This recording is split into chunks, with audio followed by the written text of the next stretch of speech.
Here we go on a Friday night, week 11. Welcome to the voice of college football and our typical postgame show on a Friday. Typically a postgame show, but the games are late, at least the Iowa-UCLA game.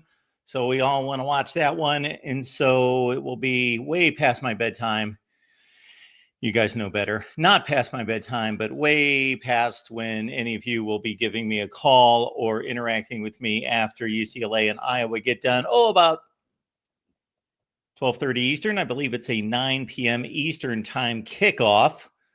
Wake Forest and Cal kick off at 8 p.m. Eastern time. So a little pregame this week, as we did a couple weeks ago when we had a late game. So again, appreciate you being here at the Voice of College Football. We have left the link to call the show there in the chat. And also taking your comments and questions as well. Jackson's here off the top, of course, and he's letting everyone know that we've got a book release. So in your spare time, this is a good read. Maybe you'll wait till the off season. Maybe Christmas time would be a good time to purchase this for you and your college football friends, family, acquaintances. There you go. Disputed national champions of the 1990s. Really good stuff here. I will say so myself. Appreciate you being here and appreciate you giving this one a look. The links in the chat. Again, Disputed National Champions, College Football's Historical 1990s Reset. We look at the 1990s, but it's much more than that. It relates to today's game. Absolutely. And we have been carving through scenarios, specifically the Big Ten and the SEC and what that looks like. I did not get a chance to get to the Big 12 and the ACC. Now, the Big 12 and the SEC have so many scenarios in play right now. It's basically impossible to address specific scenarios because if you know anything about math and probabilities and how all that works, if you've got, like you do in the SEC with 9 teams in play, there are 9 teams in play in the SEC, then it's impossible to run through the scenarios because, okay, scenario 1 involves A, B, and C. Scenario 2 involves A, B, and D, and so forth and so on. You've got about 10,000 computations at this point in the SEC. In the Big 12, it's somewhat similar, maybe not to that extent. Now, it's pretty isolated in the Big Ten. Think about this. Only conference in college football where you have, first of all, 2 undefeated football teams. Only conference in college football, 2 overall undefeated football teams. Of course, in the ACC, you've got 2 conference undefeated football teams. In the Big Ten, you've got 2 undefeated overall in Indiana and Oregon. Then you've got 2 one-loss teams in the Big Ten, both as Big Ten teams and overall in Penn State and Ohio State. There are no 2-loss teams in the Big Ten. So basically there's a drop off the cliff. I know that's not a big deal from 1 loss to 3, but you consider the number of games played, and that is a significant drop off. Those teams have no chance. They're done. 3 losses by. So it's those 4 teams in the Big Ten. Exact opposite of, let's say, the SEC and the Big 12, where it's a mishmash, especially in the SEC. Again, 9 teams have 1 or 2 losses. In the ACC, pretty clear cut, where Miami and SMU have clear paths to the ACC championship game. If nobody gets in their way, if they don't trip up, those are the representatives in the ACC. Pitt standing by, Clemson standing by, waiting for somebody to falter. Unfortunately for Pitt, they lost to SMU, so they need SMU to lose 2 games. And then again, the Big 12, many teams in play, although BYU's got the clear path. Iowa State's got the clear path with 1 loss, although Colorado, despite the 2 losses overall, 1 loss in the conference. So you've got a tie for second place right now between Iowa State and Colorado. And as we predicted the entire offseason, we guaranteed at least one of these conferences would present us with a chaos scenario on the final weekend of the season. And I'm expecting more than one. All right, let's take your calls here at the Voice of College Football. We got Dr. C on the line. Hey, how's it going, Mark? I am doing just fine. How are you? I am doing well. Thanks for taking my call. Of course, we always take your call. Yeah, whether you like it or not. uh, I appreciate that. Hey, Mark, I was kind of, I was watching a Matt Liner interview the other day with Johnny Manziel. So on the Johnny Manziel podcast that he has, and they were kind of going down memory lane, and I got to thinking about like some of the great iconic players that I saw. And I was going to ask, because I know you know more about college football than anyone, pretty much. And I wanted I'll to take it, ask, Dr. C. If you said it, we'll put it out there. yeah, I was going to ask, who do you think had better careers? And I had a couple of players here for positions. Okay. Who would you say was a better college football player? Ricky Williams, Saquon Barkley, or Adrian Peterson? Adrian Peterson. Adrian Peterson? You would choose him over Ricky? Well, it's an awfully tough call. And of course, Ricky Williams won a Heisman Trophy, but that doesn't factor into my evaluation. So if you're just going strictly accomplishments and you're measuring it that way, then that puts a big highlight onto Ricky Williams over the other two because he won the hardware, the most prestigious award in the sport. But if you're just talking about who would I take on the Yeah. field, I would Mm-hmm. take Adrian Peterson over the other two. Nice. And Adrian got hurt in college, right? Didn't he? Oh, yes. Yeah. That was my concern. But he had an amazing career. So in the quarterbacks, kind of iconic quarterbacks that I've seen, who would you rather? Who had a better career? Andrew Luck, Joe Burrow, or Michael Vick?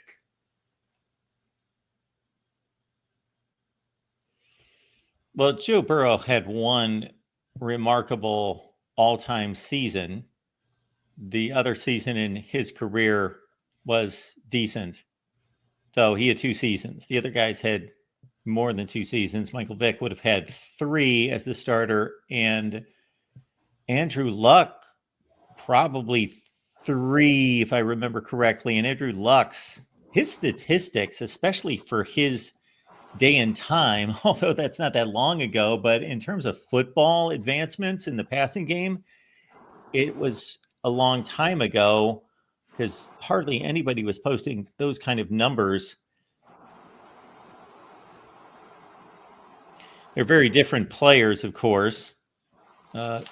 Andrew Luck's on one end of the spectrum in regards to mobility. Not that he couldn't run at all. He wasn't a statue, but Michael Vick, of course, may be the most dynamic quarterback in the history of the game. And Joe Burrow was somewhere closer to Luck, but more towards Vick than Luck in terms of mobility. I think he surprises people and did at LSU as to how mobile he was and elusive. Man, that is a tough call. I would say that Andrew Luck was. I'm going to go with Andrew Luck by a hair over Michael Vick. You know what? I'm gonna agree with you, Mark. Andrew was phenomenal. Kind of sticking with those quarterbacks, and these were iconic, and they kind of broke the mold. But out of these three, Cam Newton, Johnny Football, or Tim Tebow?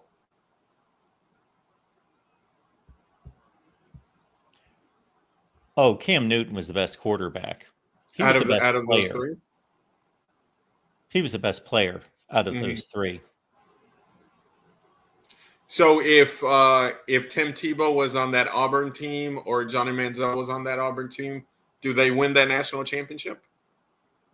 Oh, yeah, they do. Mm. And I know that they only won that national championship game by a field goal at the gun. But in what was expected to be a high-scoring game, it only turned out to be 22-19. It was much lower scoring than what we expected.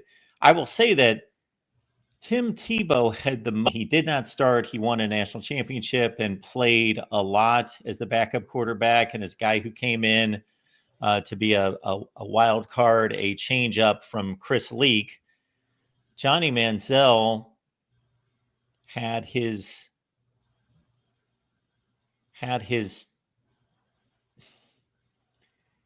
his 2 seasons. See, Johnny Manziel, again, it's a 2-season deal. Tebow, it's 3+. Cam Newton, it's 1. Mm-hmm. But Cam Newton was the best player for that 1 season. I can kind of went against what I did with the other position where I went with some longevity with luck. But in terms of who's the best player, Cam Newton is the best player out of those 3. Excellent. All right, and one last one. I'm going to put it on the defensive side, and these are going to be all Penn State linebackers. If I could stop you quickly, Dr. C, I would say that my favorite to watch out of those 3 would be Johnny Manziel by far. Yeah. I thought he was the most fun to watch. I could not believe when he first hit the scene. I remember producing videos when barely anybody knew who he was, when people were just starting to find out this dude that was accumulating 500 yards of total offense his first few games and scoring touchdowns. And then when I finally saw him play after a couple weeks, he could just accelerate. He was so quick and so fast and quick in a small area. Cam Newton, of course, was a great athlete, but he was more, I don't want to call him lumbering because then that would depict him as being slow. He wasn't slow. He was a fine athlete, a great athlete, and because of his size, a more productive athlete than either one of the other 2 guys. Tim Tebow was not, in my estimation, scintillating to watch at all. I thought he was a bit just mechanical, and he was not a smooth player, not a smooth passer, not a smooth runner, not a smooth anything. He was just a winner, a leader, and certainly Tim Tebow will get my award, not to discredit the other 2 by any stretch, as the best person of the group by far, because what he's doing right now with his life is beyond exceptional. And if you're not aware, folks, look it up, because he has my support in that way, both not just verbally, but in terms of my resources. Yeah, and didn't Tebow have like a 50 touchdown season with like 25 passes, 25 rushes? Yeah, 50 touchdowns. Yeah, he would have been about 50 touchdowns. The split would have been like 33-17, something like that. Mm. We could go to the numbers while you're pulling up those defensive players. And Johnny Manziel had a just about 50 touchdown season, and his was something like 36-14. I remember seeing they had Tim Tebow when he was on high school on ESPN. They showcased his school versus the Alabama school, the one that was on MTV Hoover. And I mean, he looked like a man against boys in high school. So I was like, yeah, this guy's going to be special. And he really was. And then finally, because I know you got other callers, and I'm choosing all Penn State linebackers over the eras. Who's the best? Micah Parsons, LeVar Arrington, or Paul Plusnowski, which I'm sure I butchered his name. Not really. You got it. Oh, okay. To my surprise. Paul Plusnowski. I've not said that in a long time. Yeah, that can be a tricky one. Wow. Arrington, Parsons, Plusnowski, they were all really good pros too. They were all exceptional pros. I don't know what Micah Parsons is doing exactly right now, meaning this season, but he has been one of the best players in the NFL. Plusnowski was a great, just a tackling machine. Plusnowski was more technically sound, racked up ridiculous tackle seasons. Arrington was a freak. I remember a game against Minnesota when Penn State was undefeated in 1999 when LeVar Arrington blocked a field goal. Yes. Whoa. Was that against Pitt? was Minnesota the team that upset them that year? Minnesota upset them, I believe. Yes, Minnesota beat them to break their 9-0 streak, but they had a game. Anyway, he made some otherworldly kind of plays. He had a sack on Ohio State that year on Steve Belisari where he leaped over a lineman, like catapulted over a lineman and sacked him in the end zone. Wow. I'm going to say that LeVar Arrington was the best college player. And I haven't seen enough Micah Parsons to know. Like, my NFL fandom has dwindled off. But I know that he's had a great career. But I would go with Arrington as a college player. Yeah, I'm gonna agree with you, and I encourage anyone that may be too young, because that was like 2001 when Arrington was it 99 when he was at Penn State. His draft, I believe, was 2000, and what might surprise a lot of people, being the number 2 player drafted that season. Do you know who number 1 was? Was it Corey Brown, the defensive end for Penn State? Yeah.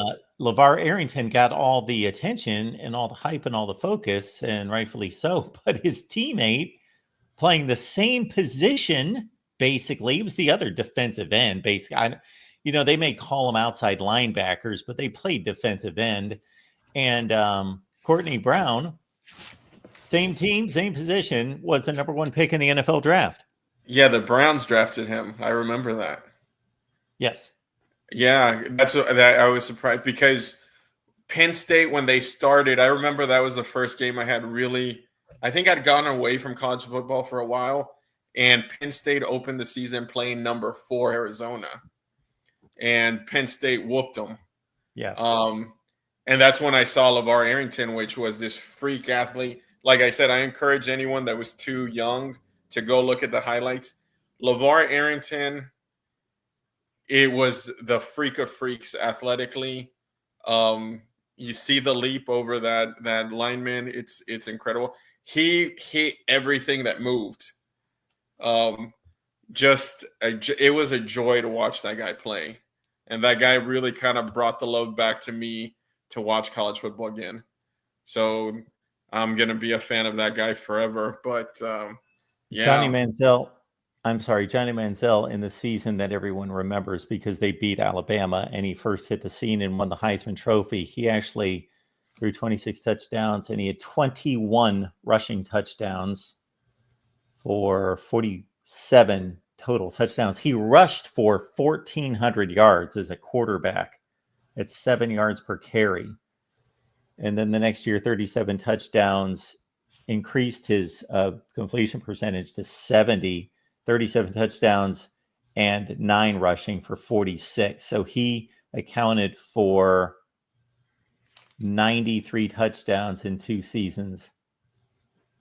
And he had back-to-back against Alabama the best plays of the year. Do you remember both? Yeah. The first one, I think, was when a D lineman's grabbing him. He's falling over. He chunks it to the middle, and Mike Evans gets it out of the sky. That was the second game. Which one was that? That was the second game at Kyle Field. Yeah, that they lost 49-42. Okay. So the first one was the one where it looked like he was going to loses grip, right? Yep. Grabs it again and then chunks it to his player. Yep. Yeah. That's awesome. Well, thanks for the memories. Oh, anytime. Thank you. All right. Have a great night, Mark. Thanks, Dr. C. Appreciate it. Bye. Let's keep it rolling here at the Voice of College Football. And it's, of course, week 11, tons of big games, and we will post those here in just a second. We've got Adam on the line. Adam delivers on our Redcurse channel. Of course, he's got a Monday night show at 7 p.m. Eastern time and the post game on the Redcurse channel. Adam, how you doing tonight? All right, Mark. How's it going? I'm good. Great. Again, for everyone who's listening, I bought Mark's book, and it is fantastic. I already reviewed it on Amazon. I would recommend that everybody purchase it because it's not only excellent writing, but it's excellent analysis. You did a great job, Mark. Well, thank you for that. I appreciate that. And thank you so much for writing review. I know that that's not what people like to do, but that really helps the circulation and lets any platform, but especially Amazon, know that people enjoy it and they continue to promote it. Absolutely. Well, it was my pleasure. I just wanted to go through a couple of games with you. I'll be brief and then just make one point about Oregon. So when I look at the games tomorrow, Miami and Georgia Tech, I'm going to predict Georgia Tech upsets Miami 32-30. Am I out there, or is that a reasonable prediction? The line's only 11, and we've had over 20 games decided by double digits by Vegas that have turned out to be upsets. So we are way over the total from last season. So no, you are not in any way out to lunch on that one. Okay. When it comes to Florida versus Texas, I think without DJ Lagway, Florida loses, but I think Florida gives them a pretty tough game for about three quarters, loses 30-10 to Texas. I think Georgia takes down Ole Miss 31-27. I think Indiana beats Michigan 33-17. I think South Carolina beats Vanderbilt 30-27, and I think LSU beats Alabama 38-35. But what I really wanted to say, and I know this is going to be very controversial, but I did go to USC, and so I have some experience with the former, Pac-10 or Pac-12. In my opinion, Oregon is finished. Oregon is not a national championship contender. I don't even think they're worthy of the playoffs, if you want my honest opinion, because I know Oregon, and Oregon has zero chance of winning the national championship. I remember when they flirted with it in 2010 when they lost 22-19 to Auburn, then in 2014 when they lost 42-20 to Ohio State. But when I look at Oregon, I see a lack of physicality on defense. Now, I know all the commenters are going to say, I'm crazy, I need to go into an insane asylum, but I'm telling you, they do not have the physicality to compete with some teams, and they will not come close to winning a national championship. And they shouldn't have beaten Ohio State if, Will Howard had slid 1 second earlier. So I just wanted to get your thoughts. I just do not think that Oregon is nearly as good as people think. Well, whatever people you're talking about, I understand that that opinion's out there that they are either the best team in the country or certainly one of the 3 or 4 best. I would rank them in the top 3 or 4 in the country, and I do think that they have a legitimate shot at a national championship, but they would not be my number 1 selection nor my number 2 selection. Now, once we get to a 3rd selection, then I would start to consider them. So I understand where you're coming from in that I, too, have my doubts and questions about Oregon, but they have been playing extremely strong football on both sides of the ball and consistently for the last 7 games now. They have, and I'll revise what I said in the interest of reasonableness and say that yes, they're a playoff worthy team, but I think they have zero chance at winning a national title. They beat Boise State by 3 points. 37-34 and allowed 34 points to Boise State. They beat Michigan State 31-10, a team that Indiana wiped the floor with in East Lansing, and they should have lost to Ohio State. And I think the hype for Oregon is overstated, and I do not think that they should be number 3, number 4, or even number 5. And I think ultimately they're going to lose in the Big Ten championship to Ohio State, and the national championship is going to be Ohio State versus Georgia. But one thing I will say is that Indiana is for real, and they are no joke. And I could see Indiana, sometimes I debate whether Indiana is like the Cincinnati team of 2021 or is, a little bit better and could challenge in the playoffs, and I think they can.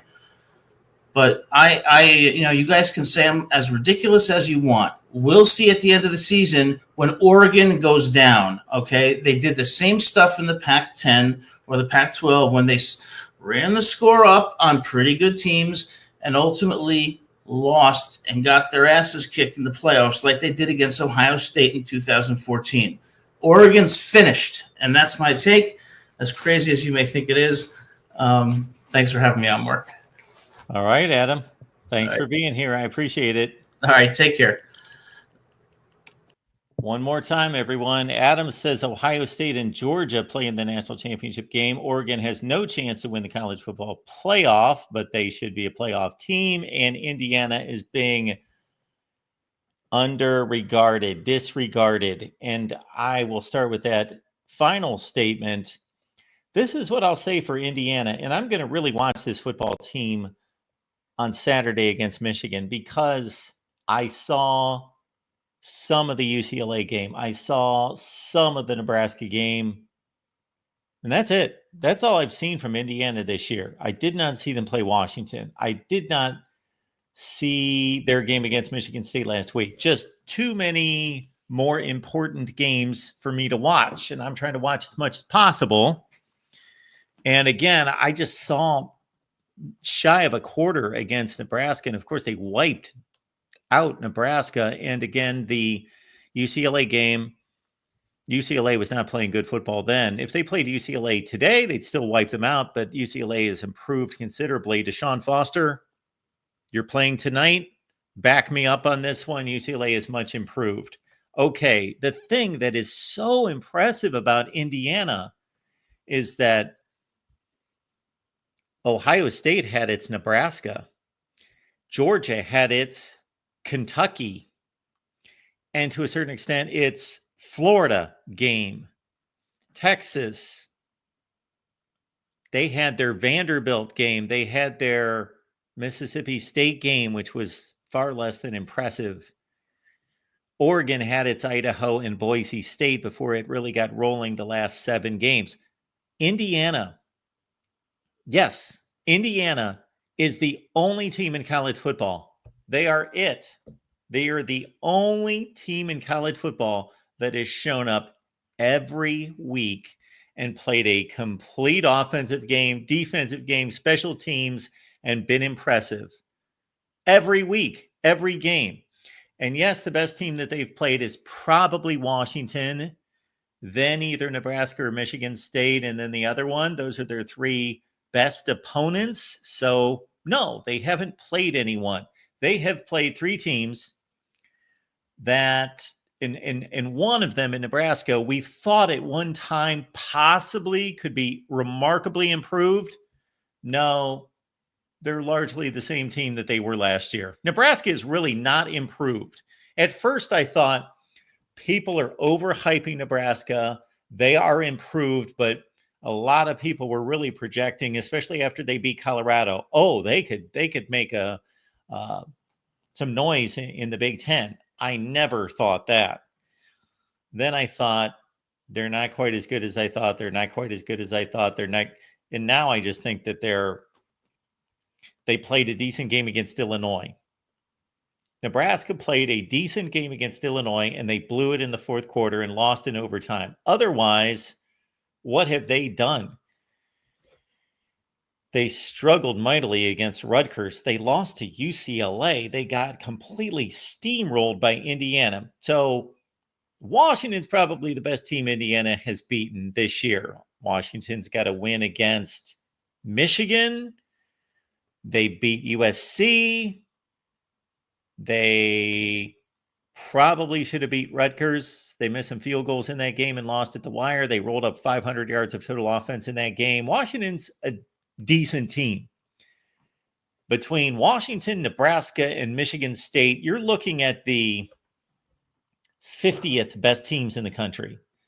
So Indiana's going to see maybe the best team in the country in 2 weeks. Maybe the best team in the country. Certainly the best, one of the finest 3 to 5 teams in the country in 2 weeks. And then we will truly know how good they are. But as of right now, what I got to say is that even the best teams in the country, all the best teams, every best team in the country, and if we took a vote right now, who's the best team in the country? Some of you would say Georgia. Some of you would say Texas. Others would say Oregon. Others would say Ohio State. And then maybe there would be a few outliers of somebody else somewhere, but I can just about guarantee that 90% of you would name one of those 4 teams. They've all looked bad on occasion. For Ohio State, it was once. For Oregon, it was basically once, because now Boise State's showing us that, yeah, it's not the worst thing in the world, not the most embarrassing thing to beat Boise State by a field goal on the final play of the game. Although, if you are a national championship caliber team playing at home, you shouldn't be messing around with Boise until the final play. Let's not stretch it too much with Boise State, but still, that was a long time ago. We would expect these teams to improve and progress throughout the season. Indiana has shown up every game. Miami's undefeated, but the Virginia Tech game, the Cal game, losing 35-10, losing by 10 points in the fourth quarter to Virginia Tech, those are marginal and bad football teams. So Miami, cross them off your list. They have not been a complete team that has played wire to wire every week. Not even close. They were losing to Duke by 11 points in the third quarter last week. Yes, they have the remarkable ability to hit the gas and just go, boom, 36-3, wipe Duke out. They're down 11, 36-3. But Indiana has been so crazy consistent. That's what's remarkable. Consistent every week, every game. Even when it first started against the likes of FIU and Charlotte and what other high school team that they played in the non-conference, I thought, Kurt Cignetti, people are dismissing these wins against Charlotte and FIU, and I get that, but you're steamrolling these teams. And Tom Allen's Indiana teams didn't do that. They won those games, but they would win them 31-17. Or in the case of the Akron win last year, one of the worst teams in the country, Indiana needed Akron to miss a field goal, or Indiana football. This is how far Indiana football has come. 1 year ago, if Akron makes a makeable field goal, Akron, the Zips, we never mentioned that school, that football team on this show ever. That team, the second or third worst team in the country, if they just make a makeable field goal, they beat Indiana last year. So Indiana basically did nothing to win that game. They should have lost the game. That team is now number 9, number 8, number whatever they are, 9, 8, and undefeated in the college football playoff rankings. And yeah, they went to the transfer portal. They did. They, of course, got a quarterback. But still, it's remarkable. It's remarkable. Look at where Maryland was last season and has been the last 3 years under Michael Locksley. 7-6, 8-5, 8-5, 3 consecutive bowl wins. Indiana's been at the bottom of the Big Ten. Worst or second or third worst in the Big Ten. Did they catch Maryland in 1 year under Kurt Cignetti? No. They shot right past them. Michigan State. They've been languishing since Mel Tucker got in trouble and started messing around with consultants who arrive and run lectures on campus. Okay, Michigan State, Indiana way down here. Right by them. They didn't just catch these teams. They blew right past them in one season. And it's not a fluke. It's not a hot streak. It's 9 games. 9. It's 6 games in the Big Ten. And no, it's not been Ohio State, Oregon, Penn State, Iowa, any of the better teams. But 6 games in the Big Ten? It's impressive. It's impressive what Indiana's done. They have been the most consistent team in the country. And I just ran through the Miami performance this season as an undefeated team. BYU's, of course, the other undefeated team in the country.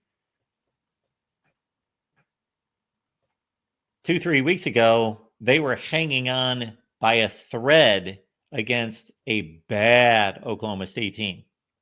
BYU's got some couple. They've largely played very well, but they've got a couple nail biters against bad teams. Indiana, none of that. None of that.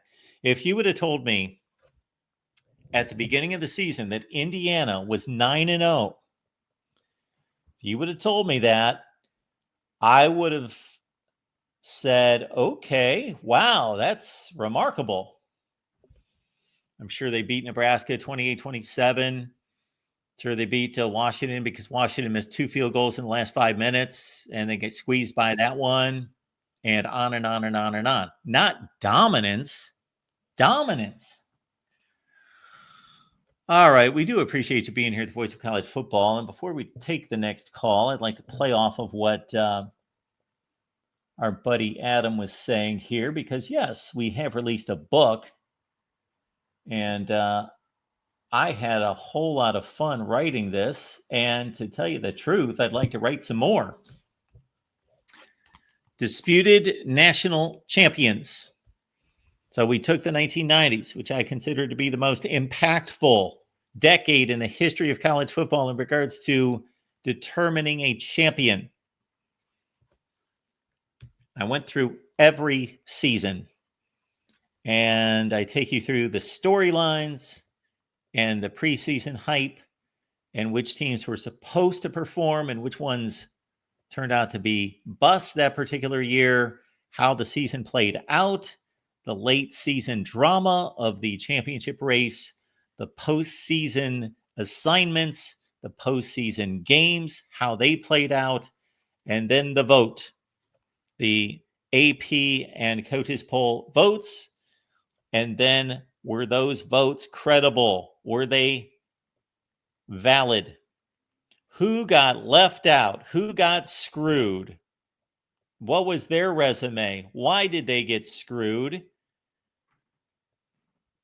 Why did they have a legitimate claim to be included? And then we certainly break down who we believe should have also been considered a national championship team in that particular year, if there was another team. And then what was the aftermath of that season? And then the most fun part of that, not that that wasn't fun, but was to take each of those individual seasons and plug them into the future formats of college football championship formulas, into the BCS era, into the 4-team college football playoff era, into the 12-team era, and into the proposed 14-team era. I also had fun determining who would have played in conference championship games, both in those particular years before there were conference championship games, but also looking forward to, because of all the realignment, what the conference championship games would look like right now. So, for example, in 1990, there were no conference championship games. No conference championship games in 1990. And we would have had an ACC conference championship game of Georgia Tech and Virginia.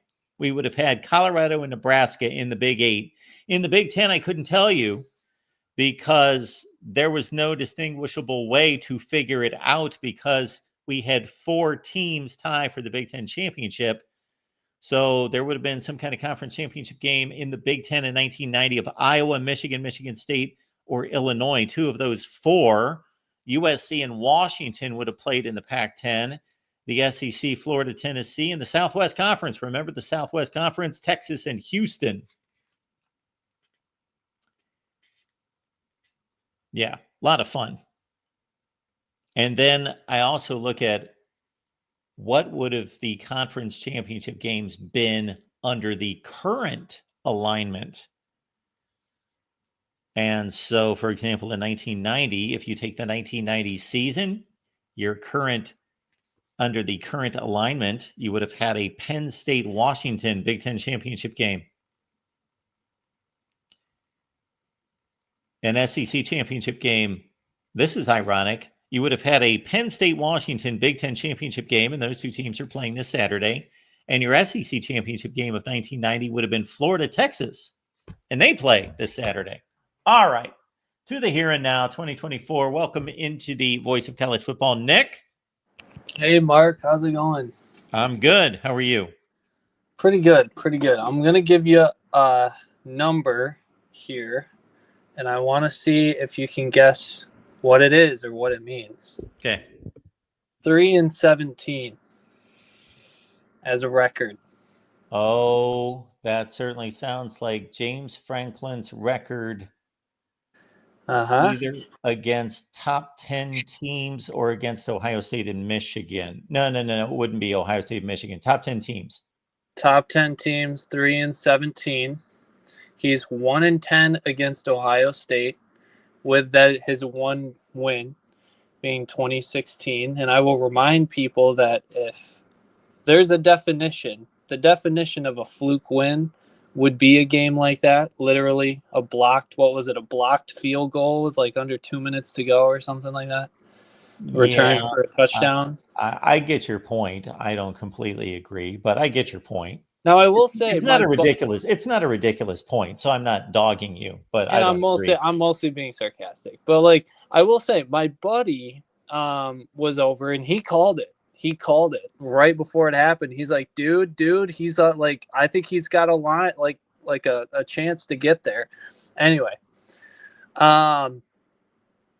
He studied Penn State's field goal block team to the extent that he could point out who could get there?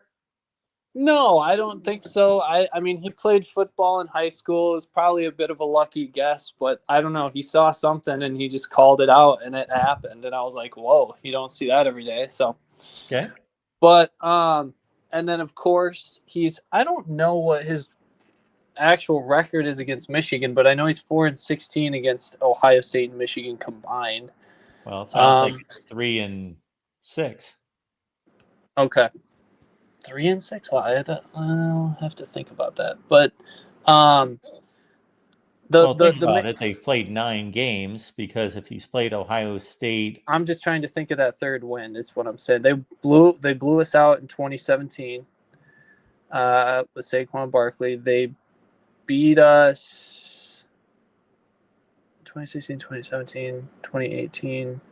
They beat us in 2019. That was the dropped Ronnie Bell catch that would have sent it to overtime. And then 2020. But okay. So yeah, the third one, 2020.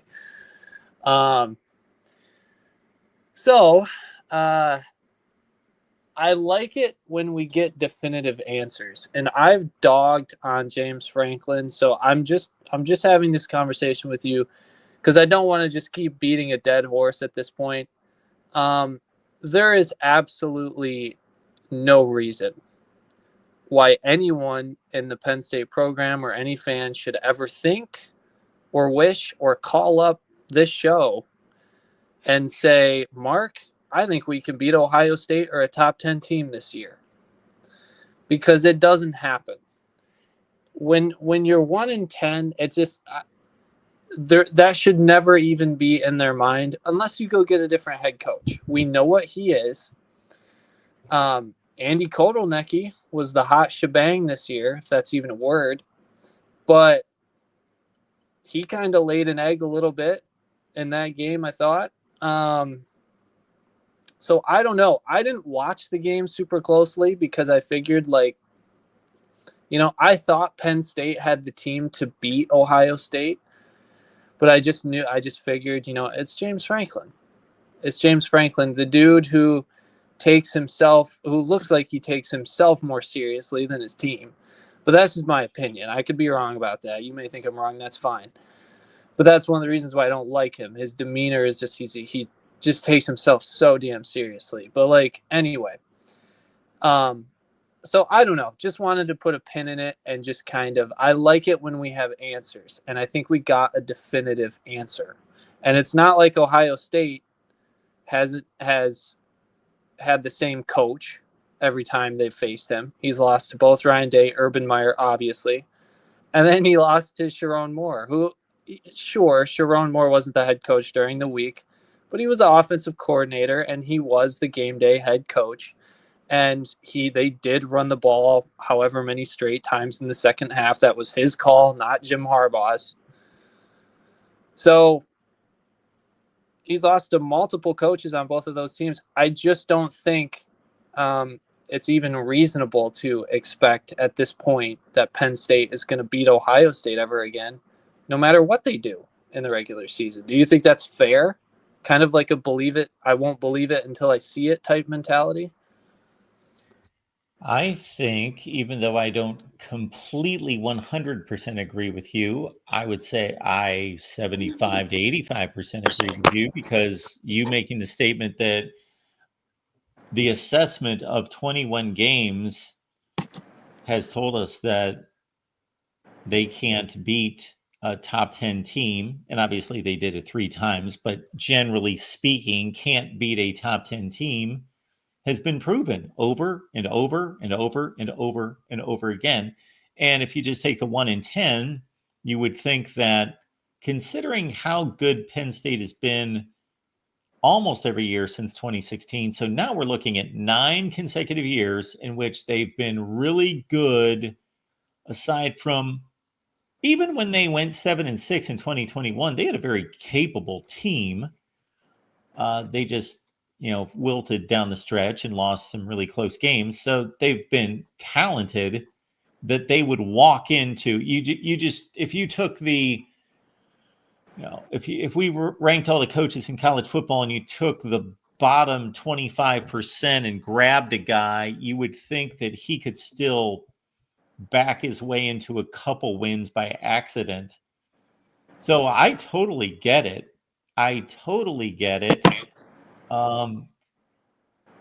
They've lost most of those games to Ohio State in close fashion. So it's not like they went out there and lost 45-3 to where you could determine, okay, is this a enormous talent gap, or is this an enormous talent gap aided by incompetent coaching and preparation for the game? There's always some kind of, I don't want to call it a controversy, but it is a borderline controversy involved in most of these matchups, where you can point to when a coach makes a decision, if it's a reasonable decision, it's not always going to work out. But when it seems as though year after year after year after year in these 21 games, all the decisions that are crucial to winning these games always backfire on James Franklin, then that's a trend, and those are bad decisions. Mm-hmm. Oh, and I'm sure you saw my comment. I made commented to you on Twitter about the paying the refs. I was clearly being sarcastic. I don't actually believe that, but I just had to give you some shenanigans. I got you. I don't even remember that comment. So that was about, paying the refs about the Ohio. Yeah. I got you. Gotcha. Yeah. Just wanted to clarify that. Nice. Whenever I make comments like that, I'm not. That's fine. Not being too serious, but yeah. So now the interesting thing is like, I do kind of get this feeling of like, so there is a thing. Obviously, everyone knows this in sports, that like sports like this are very mental, and especially when you're dealing with 21-year-old kids, you talk about fluctuations, week to week. Just look at Georgia and Texas. But I am kind of interested to see what Penn State would do in a 12-team playoff, because they may just have a mentality blockage, I guess, a little bit against Ohio State, maybe against Michigan, at least when Michigan's good. I mean, Penn State only beats Michigan when they're really struggling. You could argue the 2019 season, but I still think that was only a 9-win season for Michigan, and they got absolutely destroyed by Wisconsin. But so I don't know. Maybe playing a different opponent. Drew Aller has clearly developed. I think he can get better, and he's improved from last year. So I think it's reasonable to expect him to continue to develop. And Andy Kotelnicki, I think, just kind of had a bad day at the office a bit. with some play calling errors. So at least that's what I heard. And from the little I watched, I kind of saw that. So I don't know. In the 12-team playoff, I think we're all kind of sitting here a little, I don't want to say anxious, but just, I don't even want to say anxious or intrigued, but just kind of waiting to see. I feel like we don't know what to expect. You know, I can't speak for you, but I have no idea whether I'm going to love it or hate it yet. So it'd probably be pretty hard to hate it, but I don't know. It might be a situation where we get into it and it's like, man, this doesn't feel like college football at all. But anyway, that's a side note. But as far as Penn State goes, I think we'll see. It might just be a mentality issue against Ohio State and Michigan, and maybe they can, you know, now that they've already played Ohio State and they've gotten it on their system, if they finish out the season, that means, you know, let's see, they got Washington at home. Yeah, Washington at home, Purdue on the road, Minnesota on the road, and Maryland at home. Now, didn't Maryland give Indiana a scare? No. No, they didn't. They just put the most points up on them, 28 points or whatever they did. Okay. Yeah, it was 42-28, but they even needed to score late. Oh, okay. 42-21. Garbage time. Okay. Yep. So yeah, I do think Penn State is one of those teams that, you know, we could shovel under the dirt for now, but they are talented, and I feel like they could be a team that could pull off maybe like a 1-game upset against someone we don't expect. I still think they're a dangerous team for other teams not named Ohio State. I think if you're Ohio State, like I said, you shouldn't even be concerned about Penn State because of the James Franklin conundrum. But so I don't know. How do you feel about that? I mean, it looks like if Penn State wins out, they would get a home playoff game. And I don't know, could you see Penn State knocking off a Texas, a Georgia, an unexpected big dog in the playoff? So I'll say these two things before I get to that question, just to clarify a few earlier stats that you gave, just to give it a different context, would be if they're 1-10 against Ohio State, I believe they're 0-4 against Michigan when Michigan's in the top 10. Yeah. I believe that's what I came to in my head. Okay. 2017 was the John O'Corn. That was a disaster. 2019, Shea Patterson. We had the Josh Gaddis speed and space nonsense, and then Shea Patterson with the torn rotator cuff. And then 2020, of course, was that Michigan? I'm talking about when Michigan beat Penn State. Yeah. Every time Michigan has lost to Penn State, they have not had good seasons. And every time they've beaten Penn State, they've been like, I think, a top 10 team at least. Okay. So I believe it's 4-0. So that's 1-14 against those two when they're top 10 teams. Yes. So we're looking at 2-4 against everybody else. So that goes along with your point that if they see somebody else that's not wearing those colors, maybe it'll be a breath of fresh air and they'll feel some kind of freedom and not like, here we go again. Number one. Number two, we always have to consider that when we bring up teams or coaches' record versus top 5 and 10 teams, basically nobody has a good record.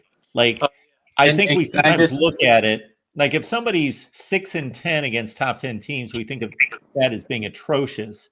But obviously, these guys, the top teams, the top coaches in the country are amassing these gaudy winning percentages, but most of the games are not against top 10 teams. So most of their losses are against top 10 teams because you got to figure that's pretty much a 50-50 proposition when they live in the top 10, like Ohio State would. But for a team like Penn State, a number of those times they were not, Penn State, for as good as they've been, it's it's not like they've lived in the top 10 that consistently. So I would venture to guess that out of those 21 games, the other team was ranked higher 15 or 16 times at least.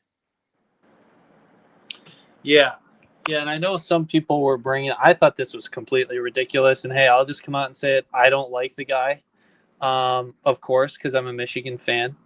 But the James Franklin record was like audibly being compared. Like people actually said this out loud. I think Joel Klatt was one of them too, which was a huge disappointment. But it just from a college football, it just felt like gaslighting, so much like gaslighting when people say, well, James Franklin has a terrible record against top 5 teams, and so does Ryan Day. And I'm like, dude, totally. 3 of Ryan Day's top 5 losses came in the college football playoff. James Franklin never made the college football playoff, the 4-team college football playoff, and no one will ever be able to convince me that he hasn't had a team good enough to do it. That 2017 team with Saquon Barkley and Trace McSorley absolutely could have been a playoff team, but they crapped they had a didn't they have like a they had a 38-21 or 38-24 lead almost halfway through the 4th quarter at Ohio State and blew the game. Yep. And then I think they blew the game again until later in the year to Michigan State. But but yeah, 3 of Ryan Day's top 5 losses, they came in the college football playoff.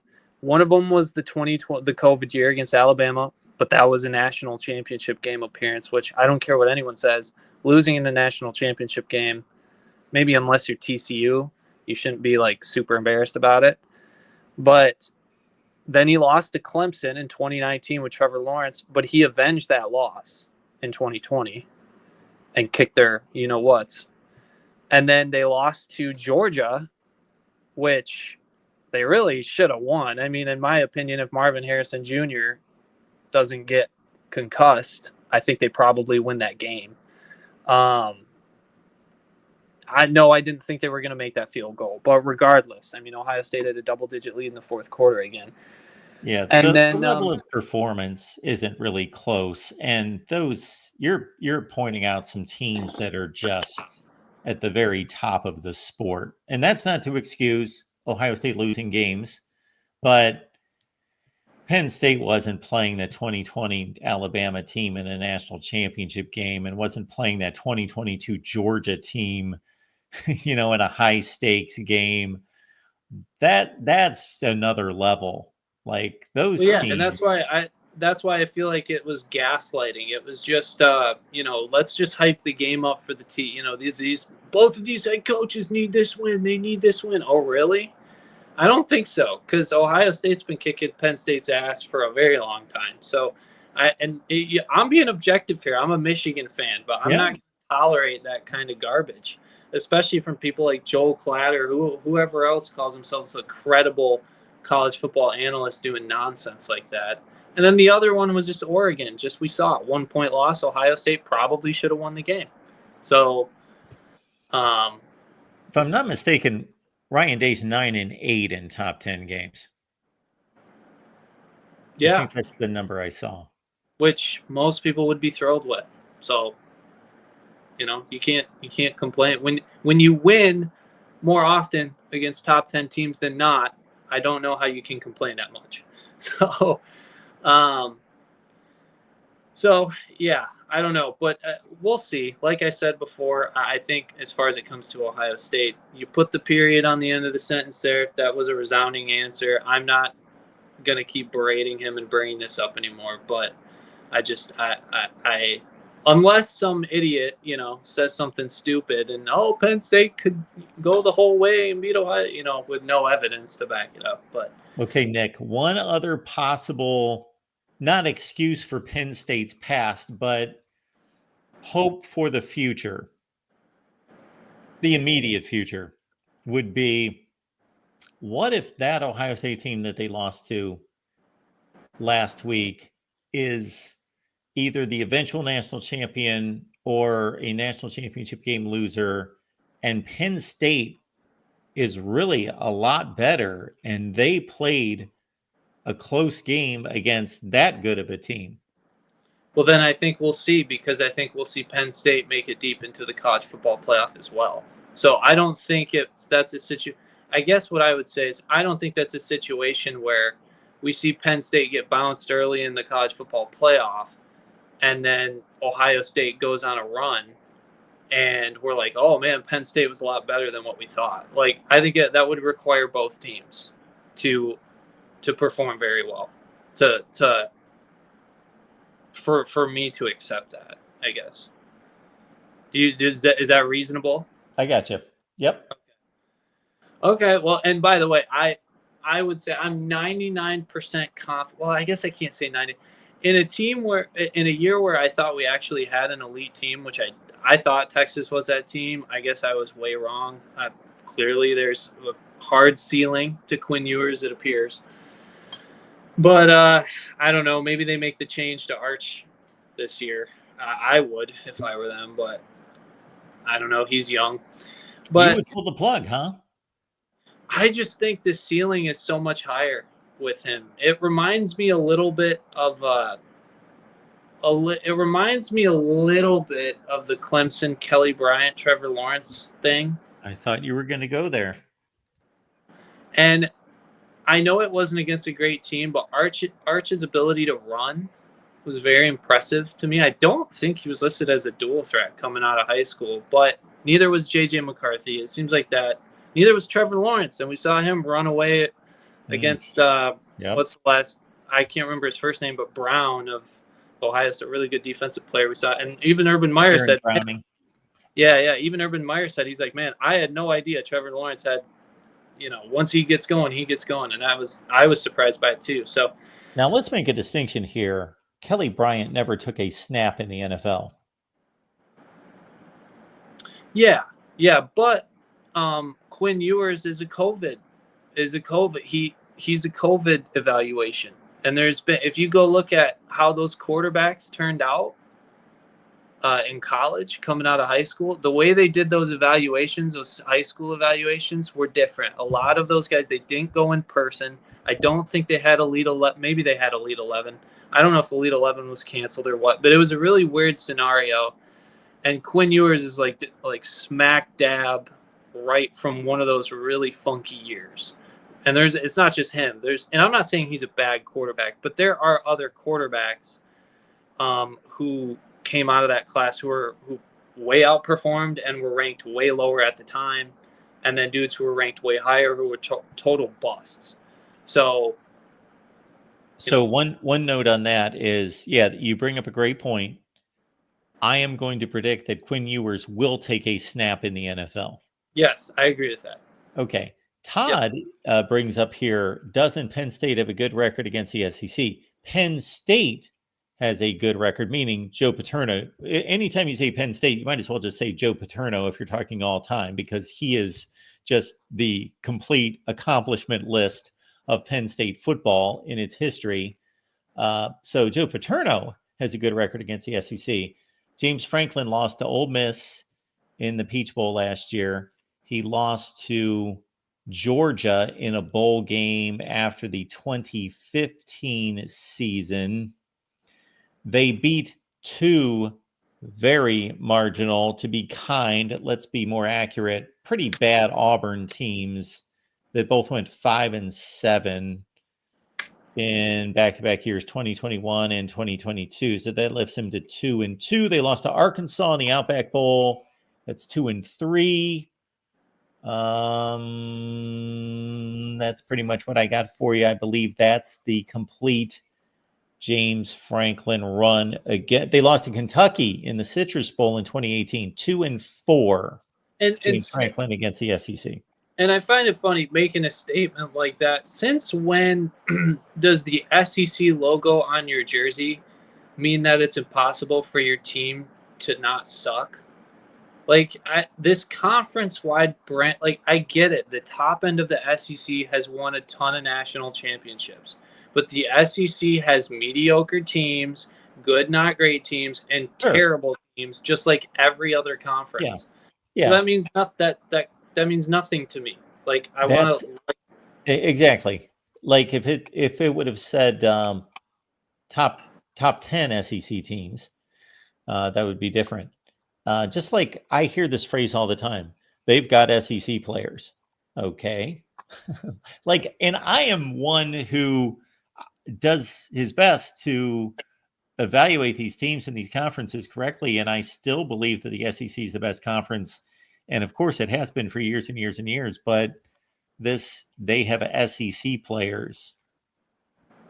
It's a bit over. Yeah, I don't even know what do they mean. I heard that one last year, like when Michigan was going into the Alabama game. Like let's just call it what it is. Michigan, pretty much tons of people were picking Alabama, expected Alabama, which is fair. It's Nick Saban. I get it. Like, I'm not hating on it. And Jim Harbaugh's bowl record was bad. There's plenty of reasons to think Michigan was going to lose the game. However, dudes like Tyler Morris, who's, let's just call it what it is not a special player, in my opinion. He was a highly rated recruit. I think he's athletic, but he hasn't done anything at Michigan this year. Was running away from Alabama defenders, and Colson Loveland was, and Blake Corum was, Roman Wilson was, and that was an SEC playoff team. So I don't know. Josh Wallace, a 3-star transfer out of Massachusetts or something, was making plays. He had the critical fumble recovery in that game, but even more importantly, when Michigan came and scored the tying touchdown before Michigan dropped the punt return right on the 1 and almost fumbled the game away, literally. Yeah. Josh Wallace was the one who made the tackle on a short pass to the sideline to the boundary. To make Alabama punt with a minute left. If Alabama converts that's that first down. And how many times have we seen elite teams just get the first down, and then they just go on a roll, they get in rhythm.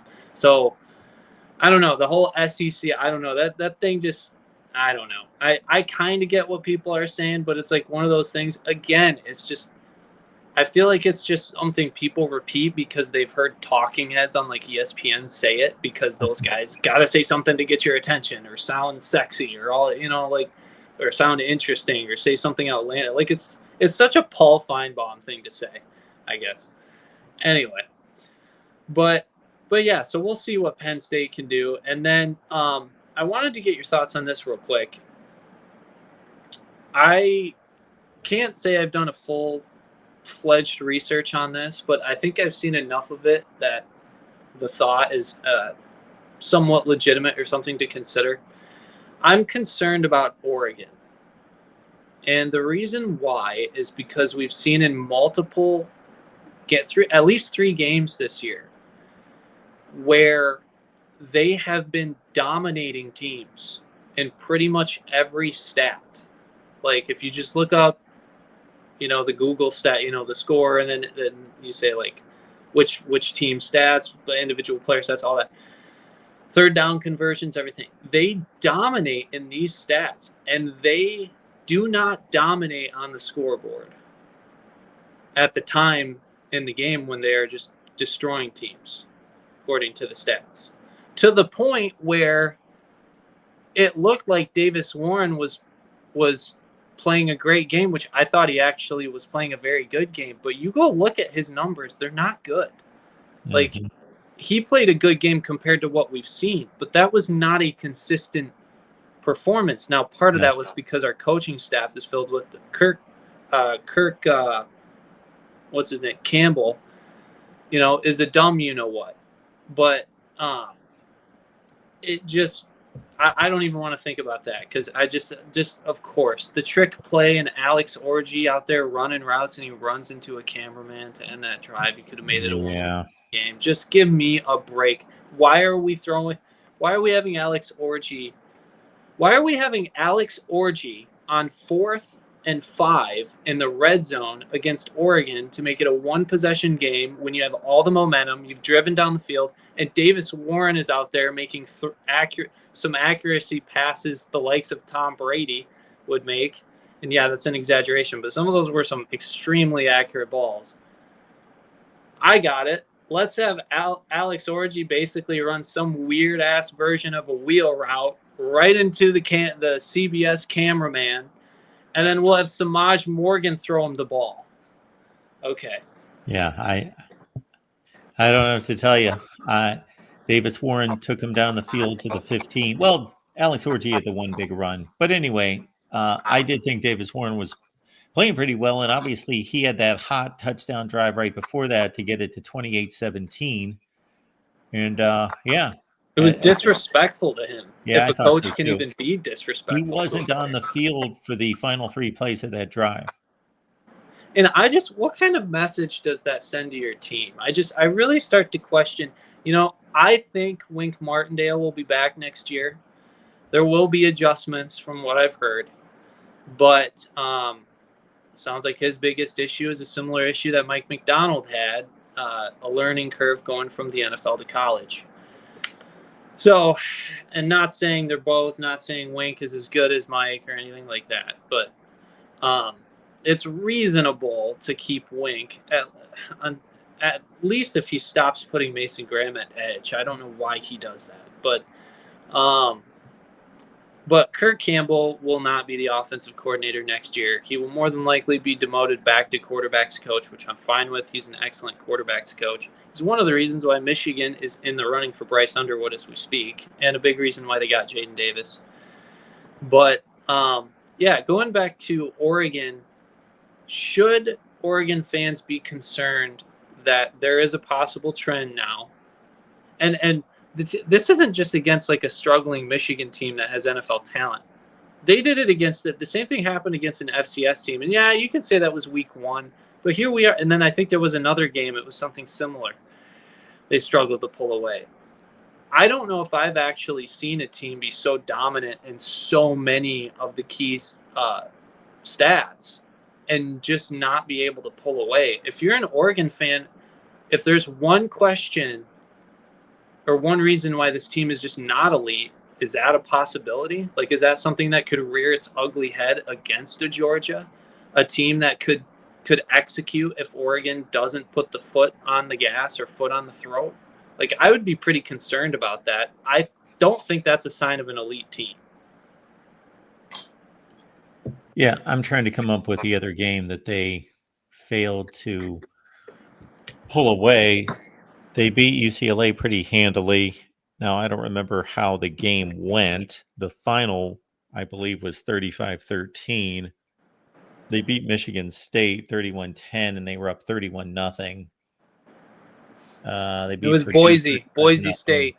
Oh, I was looking for a Big Ten game. Well, Boise State, now, I thought you were talking about a game that they could have put away, and they still had like a 2 or 3 touchdown win, but they just let the other team hang around. Boise State, that went down to the final play of the game. Yeah. Yeah, so I mean it's reasonable, I think, to assign 24-14 Idaho, and yeah, Boise State's much better than Idaho. But and then against Michigan, who's like, I mean, when you talk about, let's just call it what it is. Up until the Oregon game, there was no passing game. Like, Michigan is not a team that you prepare for the pass. You're not afraid of it. It's one dude, and that's Colston Loveland. And we all know that you're not going to have an explosive passing game through a tight end. It's just not going to happen. Tight end alone. Maybe unless, you're Brock Bowers or something like that. But Colston Loveland is not Brock Bowers. I love Colston. He's not Brock Bowers. But, so I don't know. That was just a thought I had. I wanted to get your opinion. Maybe it's nothing.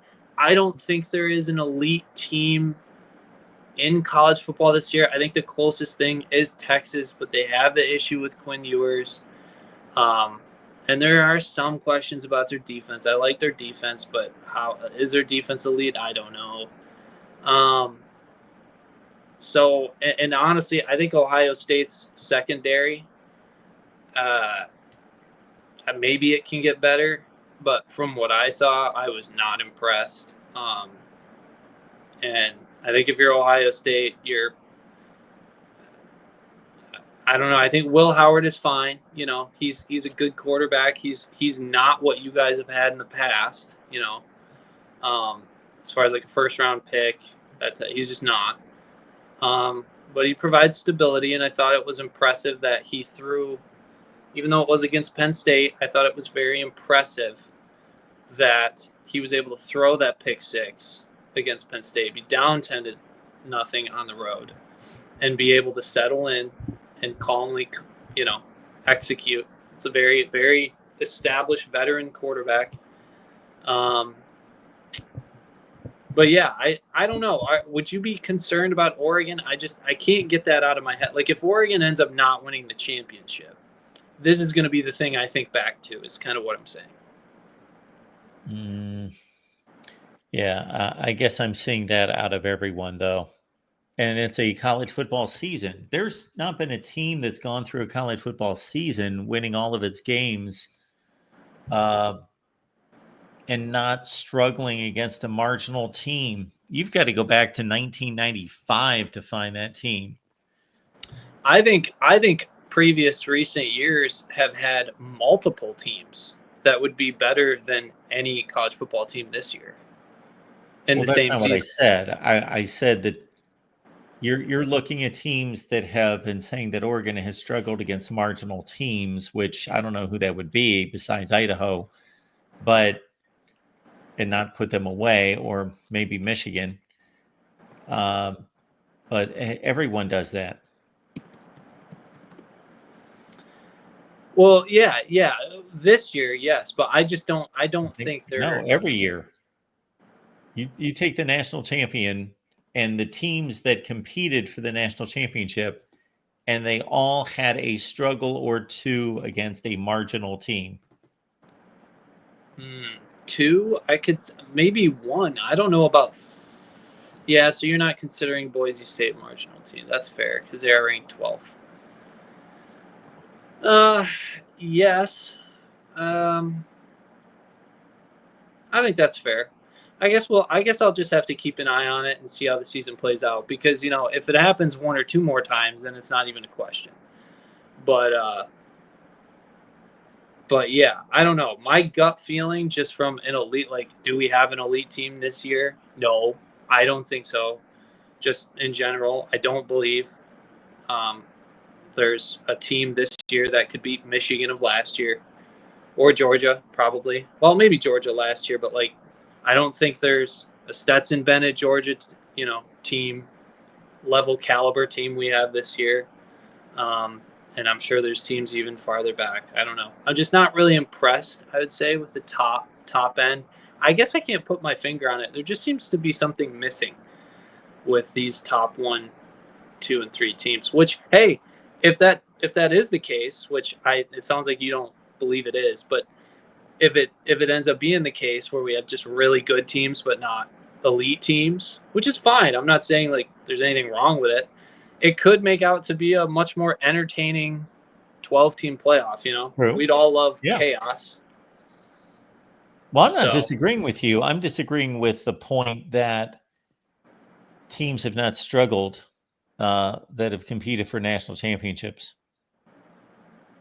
Now, I will say it's interesting that I just thought of the one team that has looked like they're that dude, that team, that juggernaut, Indiana.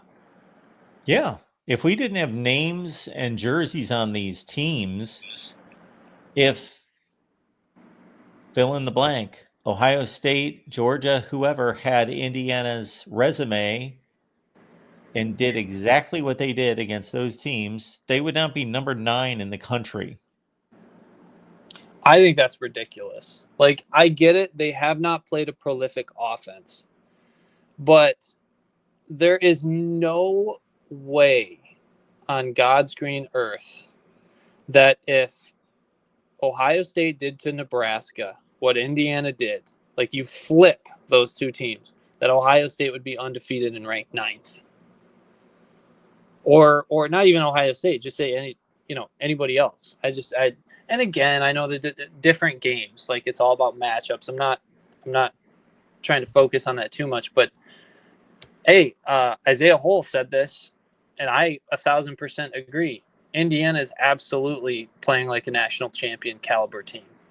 So if people have a problem with that, that's just because, I don't know, Indiana doesn't have the sexy 5-star quarterback. It's Indiana, like you said, it's a name thing, but that's just kind of stupid.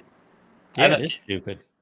I mean, with the transfer portal, we see teams turn around. And would I predict Indiana to win a national title? No, because I think one of these teams, whether it's Ohio State, who's still really talented, even though I question their secondary, or Texas or Georgia, I think by the time we get to that point down the season, I think it's highly likely that one of those teams takes another step than what we're seeing right now. And there is a freezing point, of talent which Indiana's clearly talented, but I think what makes Indiana probably the most dangerous is that they play such disciplined football. You know what I mean? They don't turn the ball over. They don't beat themselves. They are a well-oiled machine. If you swap their name out and you slap Georgia on their jerseys, people would be like, "Oh, it's Georgia. They're the juggernaut. They're going to go all the way." At this time last season, Michigan, if we were taking this Indiana team versus the Michigan team that won the national championship last year, Michigan was entering the Penn State game in Happy Valley. They were 9-0, and here were their wins. 2-10 East Carolina by 27, 9-5 UNLV, who nobody knew was any good at that point, by 28. 7-6 Bowling Green by 25, 7-6 Rutgers by 24, 5-7 Nebraska by 38, 6-7 Minnesota by 42, 3-9 Indiana by 45, 4-8 Michigan State by 49, and 4-8 Purdue by 28.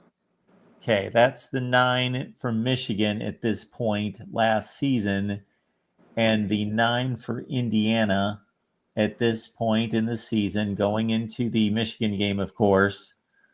So we've got, I think everyone can see that. Yeah. So we've got 24 points over FIU, 74-point win over Western Illinois, 29-point win over a 3-5 UCLA team. We've got a 38-point win against Charlotte. We've got a 14-point win over a 4-5 Maryland team. We've got 17-point win over a 4-5 Northwestern team. We've got a 49-point win over a 5-4 Nebraska team. We've got a 14-point win against a 5-4 Washington team, and a 37-point win against a 4-5 Michigan State team. And let me just quick interject real quick. The Michigan State game, from my understanding, this is a sign of an elite team. They were down in that game, and Michigan State had the momentum, from my understanding. And that 47-10 score, you could argue that it wasn't even as close as that, because they rattled off, 40-plus straight points? Or did they score? They were down 10-0. Yeah. So then they rattled off almost 50 straight points. Like that. And they were put in a position that we really hadn't seen them this year. And then they turn around and they do that. Not saying Michigan State is any good, but still, I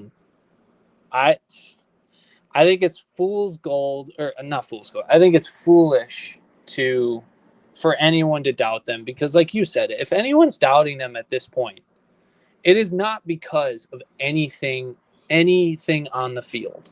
No. It is the name on the jersey, which is like, what are we, in 3rd grade? Well, I doubt them as well. It depends what you consider doubt. I doubt them as a national championship contender. Yeah, that's fair. I don't doubt them as a really, really good team that belongs in the playoff and is probably one of the 10 to 15 best teams in the country. Yeah, like I said, I wouldn't pick them to win at all. Because I think there's a breaking point with talent, and I think when it now again the transfer portal being active, teams like Georgia are not as deep, but those teams still recruit at a top 5, top 6 recruiting class year in and year out. They're still just loaded with 5 stars. So, and I know that's not everything, but we see it. We saw it with we've seen it with previous teams. They get to that. I mean, how many? It was a big complaint of the 14 playoff. There was for a while, everyone was complaining the semifinals are always blowouts, and it's not like those teams are bad. Like those are like one-loss teams or undefeated teams. Think about what you just said about Georgia and apply that to Ohio State. Look at how prepared Ohio State should be to make a run at the national championship when they've got top 2 or 3 recruiting classes stacked on their roster. Then they went out and got an accomplished quarterback, though limited, an accomplished Big 12 championship winning quarterback, one of the best running backs in the country, one of the best safeties in the country, a starting center from Alabama. Yeah, it has nothing to do with well, there's maybe 1 or 2 guys on your defense that I'm not particularly impressed with, but overall as a unit, yeah. I mean, would it shock me if Ohio State won the national title? No. I do think whoever ends up winning this title, right now, I do think they will get better. Like, I don't think we're seeing the best. Whoever that ends up being, I do think any of them will have to take that next step, and I think they will, because there's going to be a national championship and there's going to be a winner. I mean, there's a chance that I'm wrong, but I don't think so. So, but yeah, I would not. It would be idiotic to doubt that team. And the other thing that's kind of interesting is people are just kind of assuming, this is the other kind of name on the jersey thing that makes me kind of chuckle a little bit. I've heard this. Oh, Kirk Cignetti might get a job. They said it on Cover 3. They're saying it on other places. Kirk Cignetti is going to go get the better job. He's going to have to, and maybe, I think everyone has a dollar amount that they can't turn down. I understand that.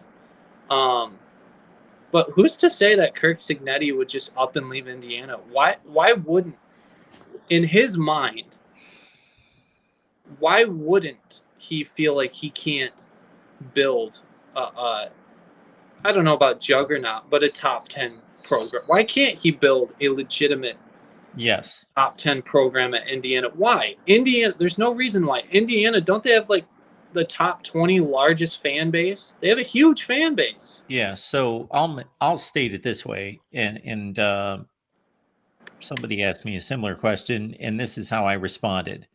That if I'm Kurt Cignetti, and this is pure speculation because he makes his own decisions and we don't know what's running through his head. Maybe he wants to coach a blue blood.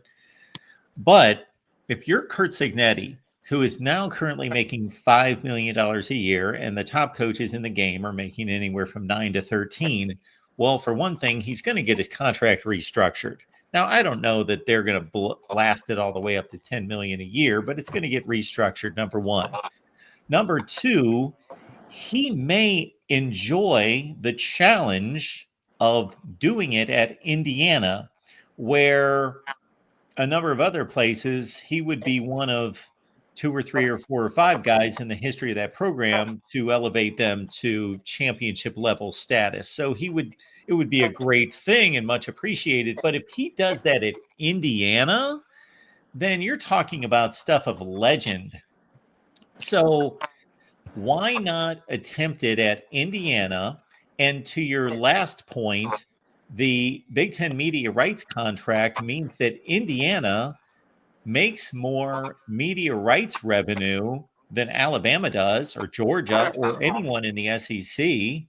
That doesn't mean that their overall revenue is larger, but their TV rights media revenue is. And so they're going to have plenty of money if they're budgeting correctly. And why not see if you can do it at Indiana and just be a complete legend? And if you can't, if you determine it's 3 years down the road and you figure, you know what, this is still Indiana, even though they are in the Big Ten and they do have some money, just it's difficult to get recruits here, or it's just they're putting limitations on me because they don't really care about being a football powerhouse. So I do have to go to Penn State and take that job opening, or I do have to go to Michigan, or I do have to go somewhere like that. But until that's determined, I would think he would love giving it a shot at Indiana. And who's to say he couldn't do it, because he kind Sure. of is doing it. Yeah. Yeah, this So- is with no recruiting classes. And do not, people, just everybody, things change in college football. There are new eras. I understand that we saw Nick Saban and Alabama dominate, but that is the exception, not the rule. It's just not. And It it's is. true. Although it is difficult to determine, it is difficult to find the program that was never any good that became great. Yeah, that's true. That's true. But hey, there's a first time for everything, you know? Why not? The closest Right? I can figure out would be Kansas State. Yeah. Yeah, maybe. But we've seen it the other way, though, right? We've seen great programs crumble and never fully recover. So, Like, or I don't want to, maybe not great programs, but like we've seen eras of dominance that have crumbled, never fully recovered because the NCAA came out. Like USC, Nebraska. I don't know. Would you consider SMU? Maybe. Yeah, they were good for 5 years. Okay. Well, yeah. Well, then if we're going, yeah, you got to probably talk. It's probably got to be for more than 5 years. But like, so anyway, yeah, I think, and I was just gonna say, do not underestimate a large fan base in the NIL era who sees their team win and gets motivated with their pockets to contribute, because that can make a huge difference. And like I said, Indiana has a huge fan base. The framework is there to build something good, like really good, I believe. Does Indiana have a ceiling? Yes. Can they beat Georgia? Probably not. But I don't know. Like I said, just don't underestimate motivated fan bases. You're seeing it with Michigan now. For how long did Michigan say it's about transformational, not transactional? And from everything that's been reported, that's now flipped, because Michigan won a national championship. The donors saw it, that level of winning. And then we see the product this year, and people are saying, no. We're not going back to the Rich Rod days. We're not going back to dark days. We're going to throw our dollars around, and we're going to get some top guys in here. So, I don't know. It can happen to any fan base. When you see your team win, you don't want to see them revert back to, what they were before, especially on an extreme level. So, all right, Nick. All righty. Well, good Thanks for conversation, stopping Mark. by. Thanks for taking my call. Appreciate it. Again, there seems to be a path for Indiana and Kurt Cignetti to remain a viable program in the Big Ten. It appears that they have the resources and they have the coach. And with the NIL and transfer portal opportunities, you can fix issues and solve problems and fill gaps. Specifically at quarterback, of course, in the old days, which are all of 3 years ago. In the olden days, whatever your quarterback room was, you couldn't fix it. You generally couldn't fix it. You could get a grad transfer at times, but you basically couldn't fix your quarterback room if your starter was underachieving going into his senior season and your backup was just a marginal Jack Tuttle kind of backup, and your hot shot, or who you hope to be your hot shot, was still a freshman and probably not ready, then you just had to kind of grin and bear it. But now you can go get a guy. So there were certain programs that deemed it necessary to go get a guy, and it worked out, like Cam Ward at Miami. There were other schools out there that held tight to what they had, and they should have made a change, like Hugh Freeze at Auburn. And Oklahoma let Dylan Gabriel go because they thought they had the next guy, and his career may turn around, Jackson Arnold, but as it stands right now, he's not been able to replace Dylan Gabriel, although Oklahoma's wide receiver room has been a mash unit. But again, if Indiana, let's say you take their entire history and they suddenly, under Curt Cignetti, become a Big Ten power where they are competing for the conference championship every year and they are competing for college football playoff berths. I won't even elevate it to Georgia, Ohio State status. Let's just say they are going 10-2-ish every year for the next 5 years. That would be largely unlike anything we've ever seen in the history of college football. The biggest doormats in the sport have been, these are the biggest doormats in the history of the sport: Oregon State. And yes, under Dennis Erickson, Mike Riley, Oregon State has shot up, in particular one year in 2000, and became a Fiesta Bowl champion and had a big year. But then they were back down to being 8 or 9 win Oregon State for a few years, and then they faltered and they went back into oblivion.